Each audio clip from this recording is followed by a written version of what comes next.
na isinilang noong June 21 at July 22. 2025, ito'y para bukas ha. In advance lang natin. Sige.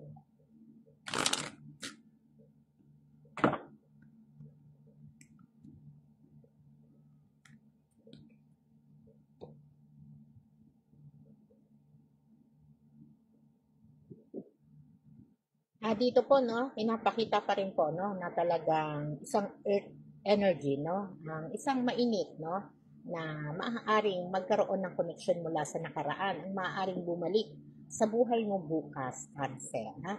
Maaaring isang kaibigan o mahal sa buhay, no, na maaari kayong magkausap o biglang magparamdam ng mga emosyon, ha? At doon magkakaroon possible ng clarity, no?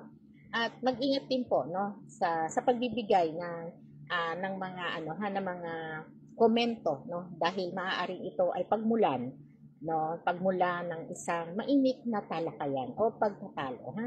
At maging sensitibo po sa mga biro, komento no na para sa iba.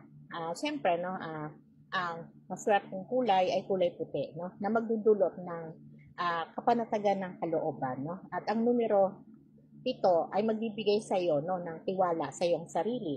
At ang pag-inom ng mainit na tsaa, kape, ay maaaring magdala po ng ginhawa o